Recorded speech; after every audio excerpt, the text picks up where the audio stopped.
Brooklyn Independent Television. In case you're just joining me, we're out here at Marine Park Golf Course, right close to the Beltway. If you got off the Beltway on Flatbush, you would notice it right away. And it's right across the street also from Floyd Bennett Field, the Aviator Sportsplex. And joining me is also golf instructor Hunter Watkins. Hunter, welcome. Thank you, Michael. It's a pleasure to be here. Man, you're here all the time. Man, we're the ones. It's a pleasure for us to come out here. We love having you guys, absolutely. And I am here 6 days a week, and I love it that much. I absolutely do. It's more than a job. Right. So it's a love affair almost, right? It is. In fact, you know, really in the last little portion of time have I sort of gotten my role changed around here. I was the director of operations for the past 3 seasons.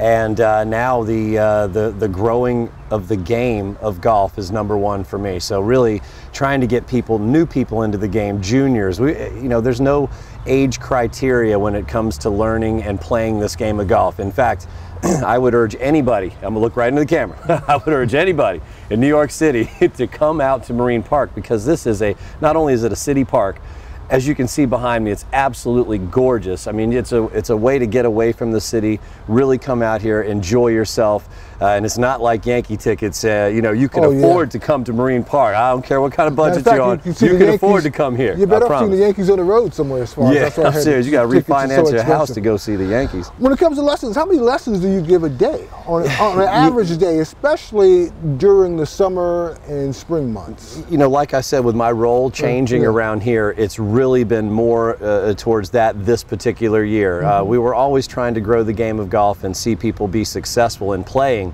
but this year brings the absolute commitment to getting, you know, people to understand the game of golf, because you don't come out of the womb understanding the golf swing. It is a very atypical type of learned process. It is really not as physical as you would think it looks like. When you watch a golf swing, you think, oh, I can do that. But the guys that are actually doing it are steeped in understanding that it's a kinetic motion. It is not a physical strength sort of technique. You know, it really is. But as I was trying to explain to a gentleman last night, you just got to understand a few certain things about it, and then it helps out the whole process. So, you know, we're not trying to break people down over here at Marine Park and say, you know, you got to do it like Jack or Tiger or something like that. Particular pair of shoes. No, absolutely. We're not doing it that way. We're sort of trimming out liabilities and pumping up assets. Now, over the course of the years, this course, Marine Park, has gone through several transformations. Right? I think you're being very kind. I think you know a little of the history here, and it has been tumultuous to say the best. Even the actual original designer of this golf course, who is a very famous golf course architect. In fact, in New York City, nobody has a golf course that is designed by such a famed, renowned architect. The architect's name is Robert Trent Jones Sr., and this gentleman has designed some of the most incredible golf courses in this country. But even in the start, which was pre-opening, the golf course opened in 1964, they were having a lot of issues with the city, in that Mr. Trent Jones Sr. needed more money for certain things that were going on in the golf course. Now, was this always a public golf course? No, actually, and I made a classic faux pas the other day and mentioned that it was a dump before it was a golf course. And the technical term, Mike, as we all know, is landfill. Right. You know, and as everyone's heard, it absolutely was a dump, and it's not today. But we are built on the site of a landfill, and it has changed.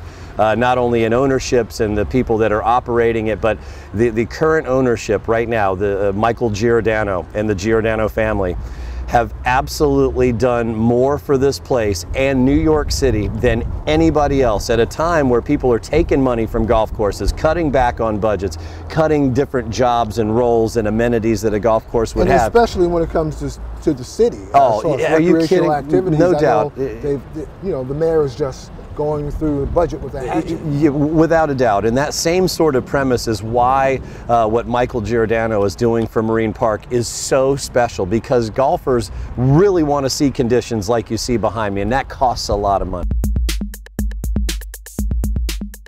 Thanks for coming back. This is our second segment. We're out here at Marine Park Golf Course here off of Flatbush Avenue, not too far from the Beltway here in Brooklyn. And joining me is golf instructor, director of operations here, Well, I'm actually the head golf professional, but I was the Golf director of course, okay. operations. Yes, now we're focusing on golf, and that little device that you're holding in your hand let's is... talk about the technology, because yeah. technology has improved tremendously in the sport. Right? So explain this particular piece, and it's called a TrackMan. Yeah, TrackMan right there, Mike, is basically the most advanced launch monitoring and ball flight monitoring system in the world. It is basically a Doppler radar, it's video cameras, it's motion analysis technology. It's a bunch of things wrapped into one, and it is basically everything for your golf game plus a bag of chips. So it breaks down your swing from the beginning to the end. It not only analyzes where your club's coming from, what your club is doing, what the ball is doing,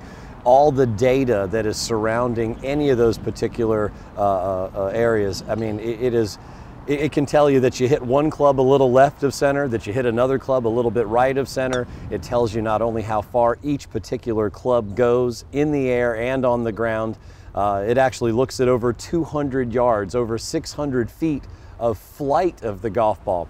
So it's actually picking up data off of the golf ball from 600 feet away. Now, is this during the course of a game you can measure this, or are you taking this person aside and saying, hey, let me see this, we'll hook you up to this particular instrument? That's a good question. This technically is not on the golf course during tournament play. This is really used for figuring out certain stuff, for teaching, for club fitting, there's these new things called combine testing and gapping, to where you can actually see the intervals that are between your clubs. You know, if you have a 9-iron versus an 8-iron, you want to know how far these particular clubs go, and that's where TrackMan is absolutely, you know, the best in the business.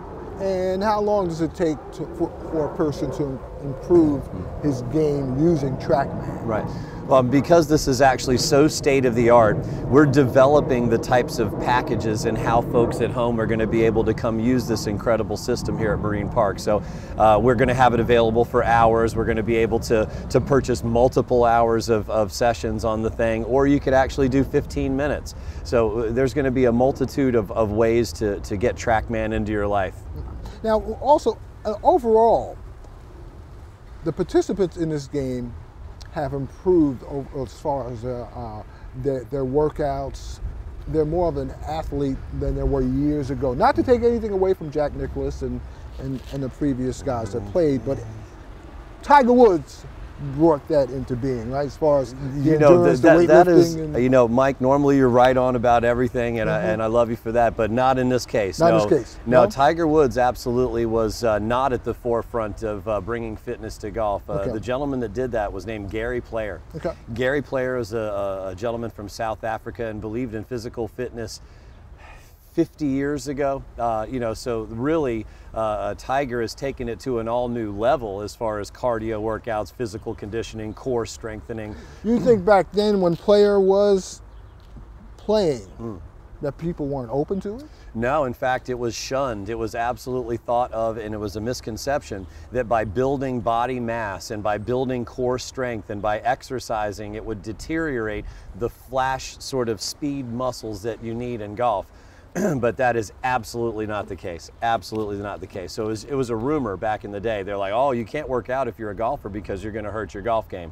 No way at all. I mean, it's to say the same thing about basketball. You can't lift weights because it'll affect your jump shot. Yeah, absolutely. You'll hit bricks. And, yeah. You know, no matter what, some players just ain't got a shot. They're going to hit bricks. Right? No doubt. If you ain't got it, working out ain't going to help. So, you know, in terms of where do you see this course going?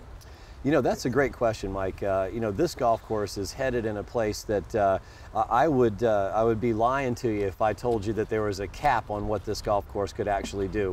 When you put millions and millions of dollars into an establishment, there really is, and when you have the size of the property that we have, the golf courses, as you mentioned, with the equipment a little bit and with the person and actual golfer getting stronger, the difference these days is that the courses are getting longer.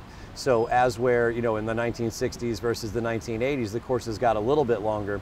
Now that the equipment is so good, the balls are so good, the athlete themselves are so good, the golf courses are going 74, 75, 7,700 yards. You know, in this last U.S. Open, we saw par 3s at 250 yards and par 5s at 600 to 700 yards. I mean, it's just excessive what they're doing as far as the lengthening of the golf course, and that we have that ability to do that here at Marine Park, as where no other city golf course can do what we can do. Well, this is our last segment here at Marine Park Golf Course. Joining me is Hunter Watkins. Hunter, you can see that the wind is just kicking. You know, absolutely it is. Marine Park is a little famous for the wind, but when it's summertime and 90 degrees, I think that wind is a welcome addition here to Marine Park, Mike. Now, we moved it from, we were sitting down over there before, now we're here at the golf range. Tell us about your range. You've expanded on it a little bit also. Right, this is the practice tee here at Marine Park, also known as my office. And most people are not lucky enough to have their office outside in such a beautiful area, so really, really thankful. But this is a new addition here at Marine Park. This driving range had never been here before. The current administration of the Giordano's put this in, and everybody in Brooklyn, and I'll venture a guess New York City, is happy that it's here.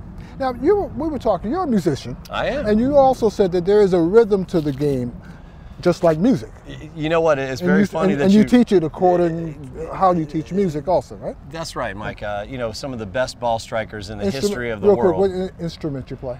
I'm a singer-songwriter. I don't really, I mean, if I can write a song on a kazoo, I'll perform it. I'm not scared of that. But one of our most legendary American golfers by the name of Sam Snead actually heard a waltz as he struck every shot. So the significance and how music and golf actually play off of each other is really, really close. And we've developed a system that is not unlike a sheet of music, for lack of better terms. It's a sequence of unfolding events. We actually teach the golf swing in the same way that you would actually learn a song, believe it or not. And it's something we pioneered here.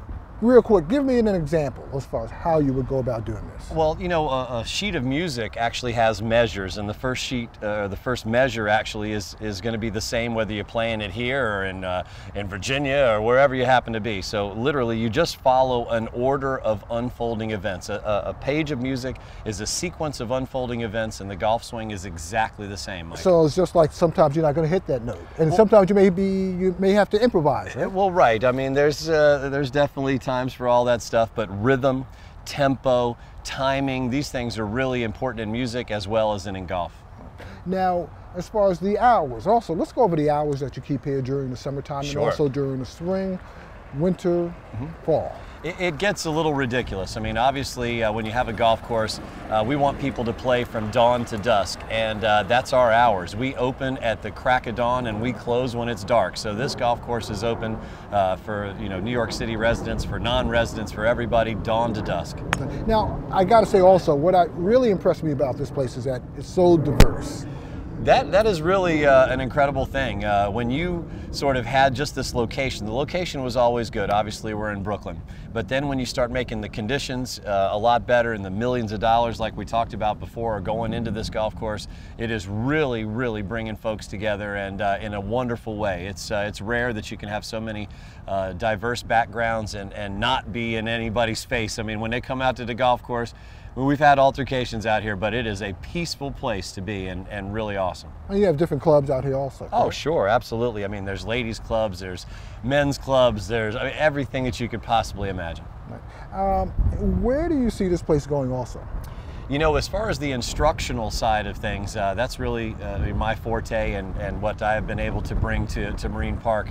It's really going sky high. We are, obviously the system that teaches golf like music is really taking off, and all of our students are performing really well. And we want this to be a really, really well-known spot for instruction as well as service and conditions. This is all about what we can do for this golf club, and we're doing a lot. And it's public. It is. Thanks a lot, Hunter. You got it, Michael. And we'll be back. You saw I was hitting there on the putting green. No Did doubt. pretty well. Well, that's a wrap up for us here on In the Zone. I'm Micheal Bellamy. Take care, folks. And also check out Marine Park Golf Course when you get Please a chance. do. Bye-bye. Watch this and other Brooklyn Independent Television episodes online at brickartsmedia.org/BIT.